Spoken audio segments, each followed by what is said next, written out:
number 5 that I like to talk about is lead. To me, lead is finding that melody that's from within the chord. And you want to try to use the patterns and the scales only as a means to an end, so you don't necessarily get bogged down in just patterns and scales. If I was to name 2 of the biggest factors in my lead technique, it would probably be the picking and the dampening. The picking I usually do is an upstroke picking, where the pick literally goes up from the pick guard.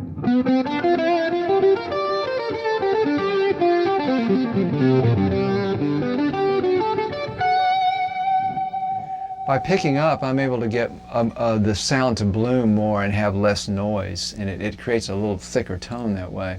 It's a technique that I kind of learned from watching some steel guitar players.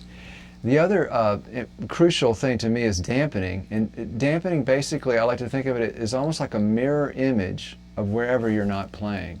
So on my left hand, wherever I'm not playing, the underside of my fingers or the thumb is dampening what I'm not doing. And on my right hand, wherever I'm not picking, the side of my hand is dampening. That way I can keep it clean at high volume levels.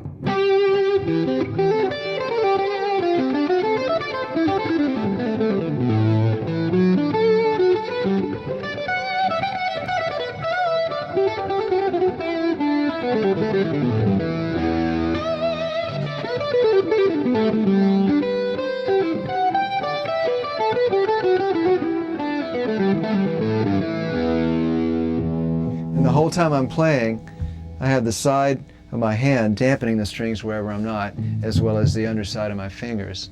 And it takes practice to try to work at that, but it becomes kind of second nature the more you do it. So I'd like to move on to other techniques I use where I might slide up to the note, like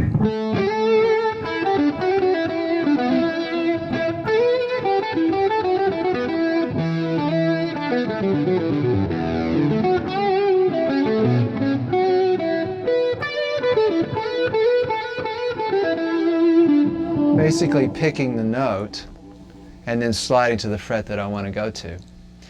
Another thing is stretching the string, and there's a couple of different ways that I might stretch the string. I might do it where I want to be in tune.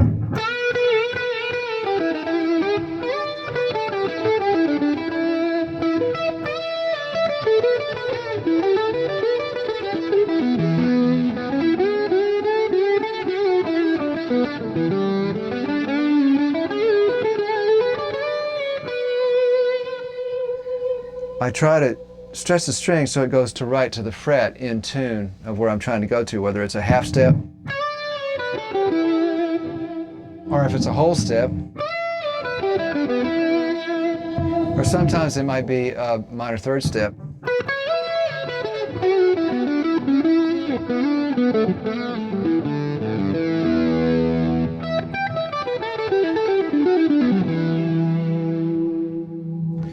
Another way to stretch the string is by the use of semitones, which you can hear in blues players.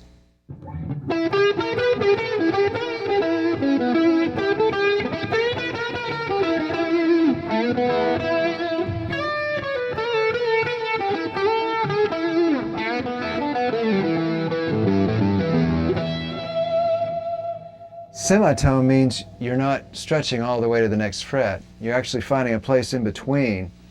That's why it's called a semitone. So the stretching is actually just halfway.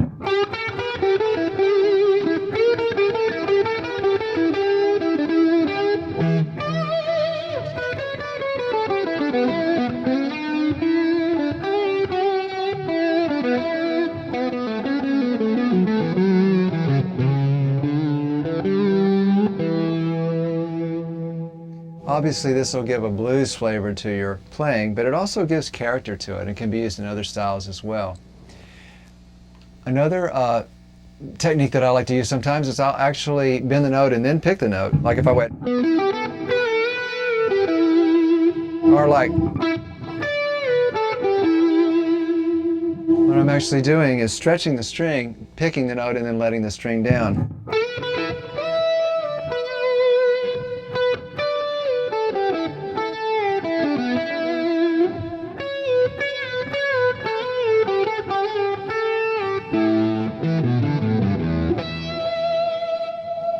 This is just one of the many flavors that you can use to add personality to your playing.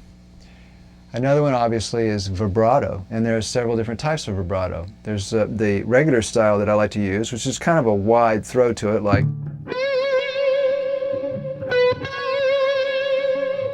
One of the prettiest vibratos in modern guitar is Eric Clapton's style, and he kind of used that wide throw type thing.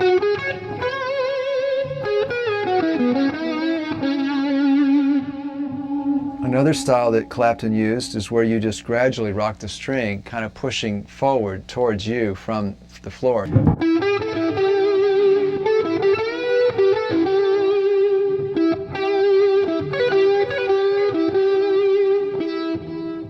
You can also vibrato a little bit just the other way, which would just give a light vibrato, like if I went.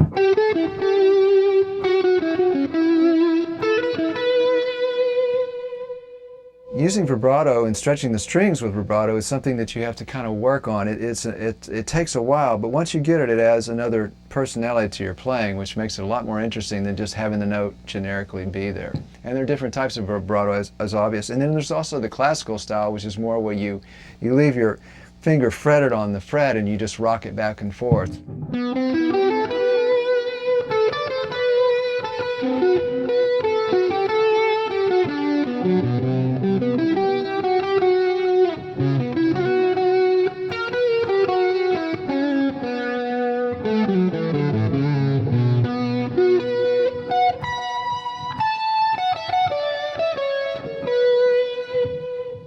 This technique is just to give a little bit of flavor to the note without even hearing much of the vibrato. Once again, I also use harmonics in my lead playing. Most of what I do is where I'll actually use the side of my thumb 12 frets up usually, or maybe even 24 frets up, and then I pick right behind it. So if I was to, in that way I can.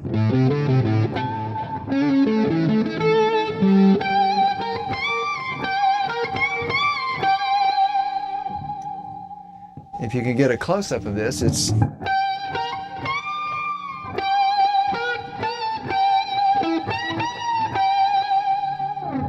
Actually, the side of my thumb makes the connection at the 12th fret, and then I just use the pick right behind it to create the sound.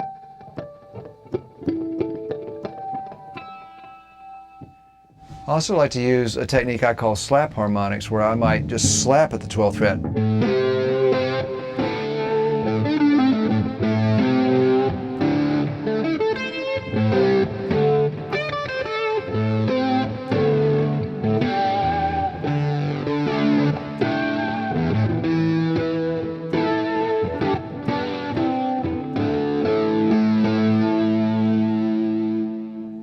What I'm basically doing is just hitting the string hard with one of my fingers at the 12th fret, right above wherever I'm fretting.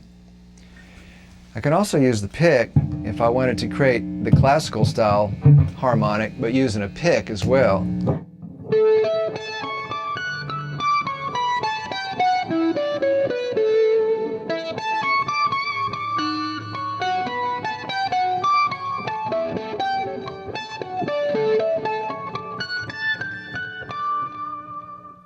And that's roughly the same technique as using the side of my thumb, but I replace the side of my thumb with a finger and still use the pick behind it.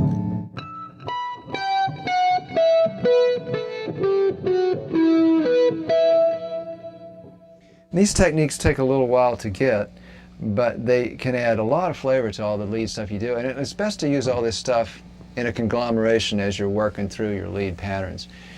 Another thing that's very helpful to me is passing tones. They help alleviate stock positions. If I was playing a stock position, say, and I want to put a passing tone in,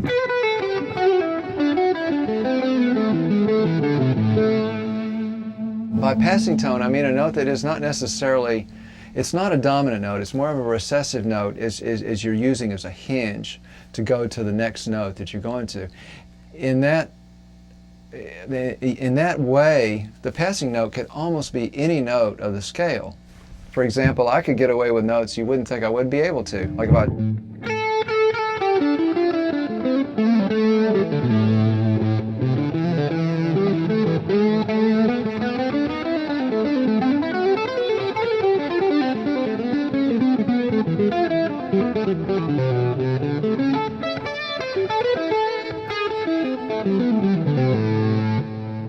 basically playing through any of the notes. As long as they're recessive and you're not hanging on them, they're just simply a hinge, and they can work well to like connect different patterns. Another thing I like to do is string skipping for the to create a more wider interval lead voicing, such as.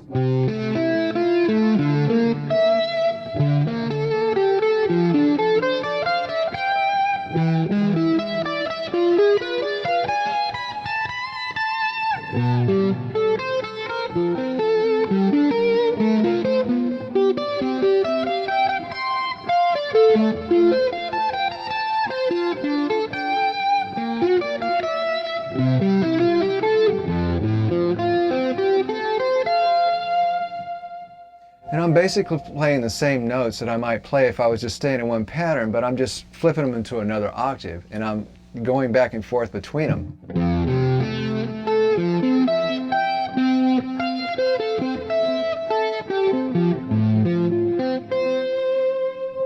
And that can create a little bit more color to it sometimes.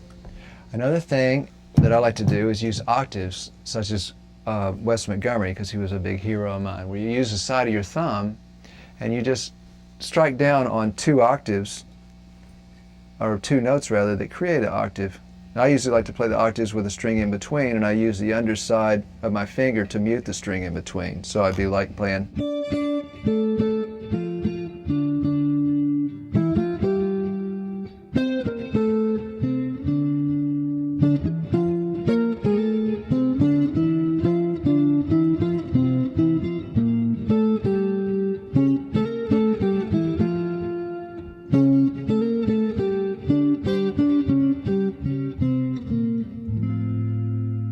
I can also play these with a pick, as I did in a song called Manhattan.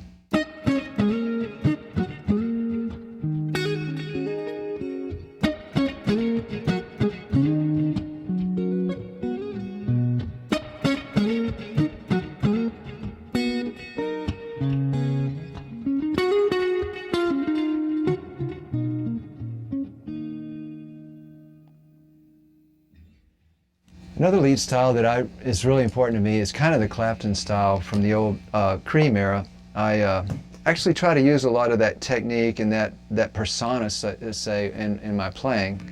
So even if I'm playing a different style of music or different chords, I might still play with that kind of inflection.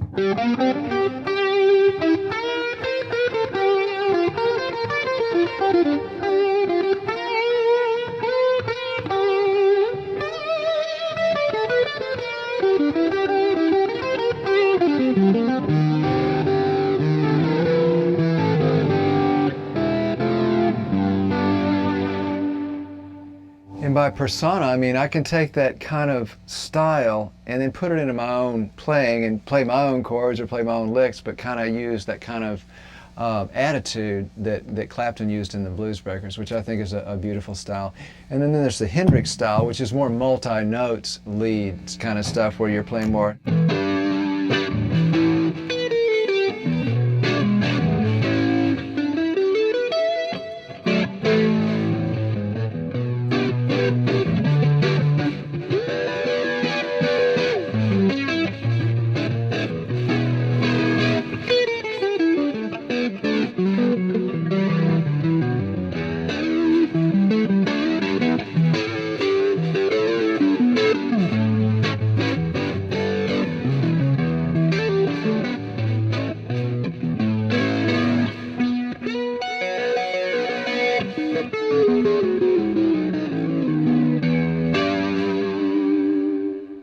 And basically, I'm just trying to use a couple of notes at the same time to play lead, rather than just always referring to just one note at a time.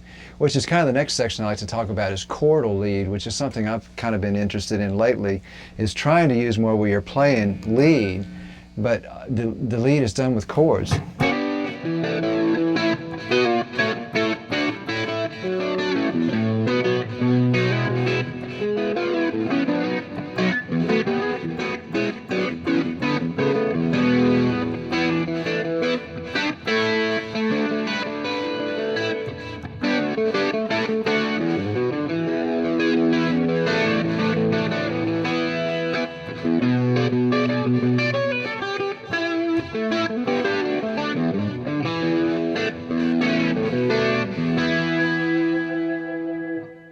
once again, it's just another way of adding a little bit of a different interpretation to your lead playing.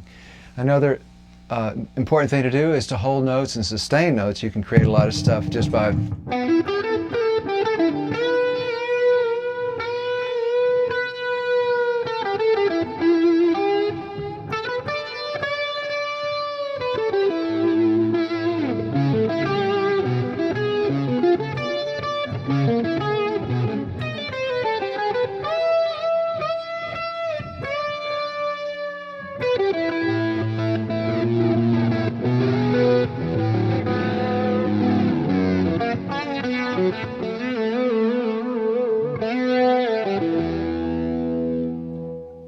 just to create a different emotion is what that usually is used for.